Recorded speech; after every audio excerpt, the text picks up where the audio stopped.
कि परीक्षावन में न चलू तो का न चलू, परीक्षावन में न चलू तो का न चलू के साथे चाहे भैया के साथे पूरा भोजपुरिया समाज ही नहीं पूरा इंडिया बाटे भैया के साथे। तो भैया अगर खड़ा होगा ताली तो क्यों ना हरा पाई, पहली बात। और दूसरी बात, भैया डर के नहीं की होगा।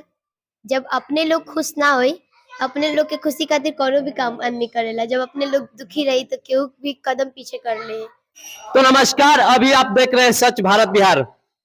तो देखिए, हम शिवानी सिंह के घर पर पहुंच चुके हैं भटवलिया में। अभी हमारे साथ भोजपुरी का बेहतरीन गायिका यानी पवन सिंह जी के साथ में बहुत सारे सॉन्ग दे चुकी है, बहुत सारे ब्लास्ट सॉन्ग, हिट सॉन्ग आया हुआ है। अभी एक परीक्षावन वाला सॉन्ग आया हुआ है, कल का रिलीज हुआ है। तो अभी हम शिवानी सिंह से इस पर कुछ चर्चा करना चाहते हैं, साथ में इनका दादाजी भी है। शिवानी सिंह जी, इस चैनल में आपका स्वागत है। अजी भी चैनल के देखा था, सबके प्रणाम। और तो शिवानी जी, अभी पवन सिंह जी के साथ में आपका गाना आया हुआ है परछावन में। परछावन में न चलू तो का न चलू, यही गाना है। बहुत ब्लास्ट गाना है, बहुत ब्लास्ट कर चुका है, वायरल हो गया है। इसके गाना के विषय में आप क्या कहना चाहती हैं? ये गाना बहुत ही प्यारा बा और आप सबके आशीर्वाद मिली तो और भी प्यारा हो सका था। तो आप सब ढेर सारा प्यार और आशीर्वाद दें। तो शिवानी सिंह जी, इसमें आपका पंच लाइन है, मुखड़ा थोड़ा गा के सुनाइए। पंच लाइन बा भैया के। हाँ, कि परीक्षावन में न चलू तो का न चलू, परीक्षावन में न चलू तो का न चलू। ये गाना बहुत बेहतरीन है शिवानी जी, कहीं ना कहीं ये लगन स्पेशल सॉन्ग है। आने वाला समय में अभी तो खरवास उतरा नहीं है, अगर खरवास उतर जाएगा तो लगन में गाना कहीं ना कहीं ब्लास्ट कर जाएगा ऑर्केस्ट्रा में, या कहीं किसी के दरवाजे पर अगर बारात आया हो, तिलक आया हो, उस समारोह में ये गाना कहीं ना कहीं ब्लास्ट तेजी से बाजेगा। हमारे माता बहन भाई बहुत इसको पसंद करे, खुद हम भी पसंद करे। जब से आया है 100 बार मैं इस गाने को सुन चुका हूँ।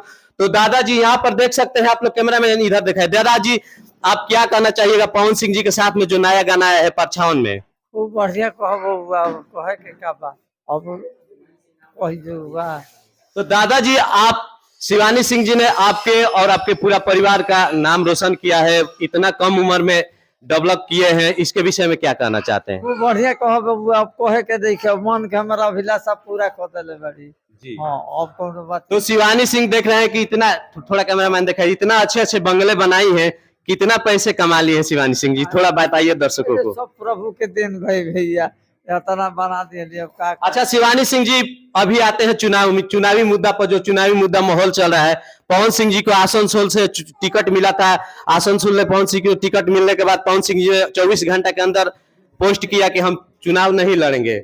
इसके विषय में क्या कहना चाहती है? भैया के पहले चाह रहे हैं कि हम बंगाल से चुनाव ना लड़म, लेकिन तब पर भी चुनाव के टिकट वहां से ही मिला। तब कब पता कुछ प्रॉब्लम आ गई हो, चाहे कुछ ऐसा कुछ अपन वो लोग के प्रॉब्लम हुई, ऐसे ऐसे भइल हुई। एक बारे में ज्यादा जानकारी नहीं के। तो कहीं ना कहीं विरोधियों का कहना है कि पवन सिंह जी डर के मारे चुनाव नहीं लड़ रहा है, कहीं उनको टिकट मिल रहा है तो डर के मारे टिकट पवन सिंह वापस कर दिए टिकट, इसलिए कि कहीं उनका डर है कि कहीं हम हार ना जाए।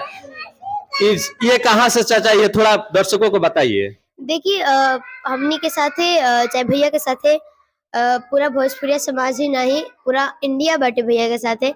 तो भैया अगर खड़ा होगा ताली तो क्यों ना हरा पाई, पहली बात। और दूसरी बात, भैया डर के नहीं की होगा। जब अपने लोग खुश ना होई, अपने लोग के खुशी खातिर कोनो भी काम आदमी करेला। जब अपने लोग दुखी रही तो केहू भी कदम पीछे कर ले।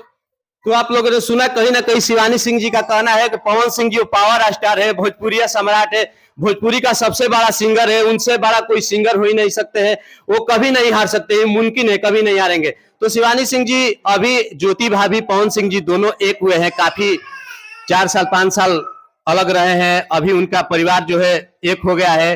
अभी हम लोग भोजपुरी इंडस्ट्री में इसका बहुत खुशी है। आप इसके विषय में क्या कहना चाहती है? भैया भाभी एक हो गई नीचे, बहुत ही खुशी के बात बा हमनी के पूरा भोजपुरिया समाज खातिर कि एगो परिवार एक हो गई।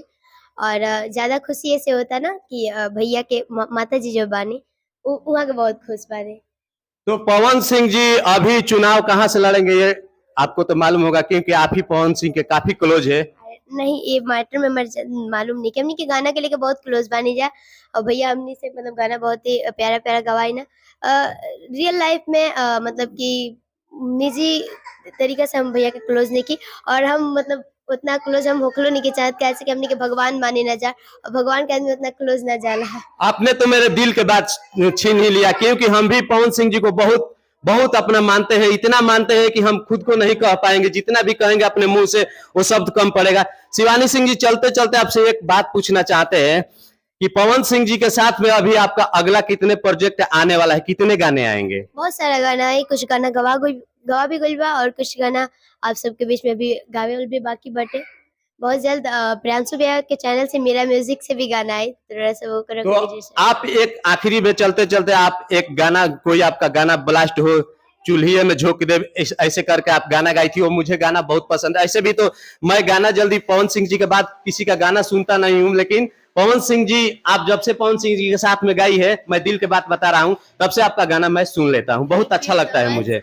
थोड़ा गाना गा के सुनाइए, कोई ब्लास्ट गाना ऐसा है। हाँ, एक गाना रहे वर्ल्ड वाइड से रहे कि 103 पटोले बड़ा रोकड़ा से, 103 पटोले बड़ा रोकड़ा से, तू जाके फसब जे ओकरा से, हमहू फसब कोनो छोकरा से।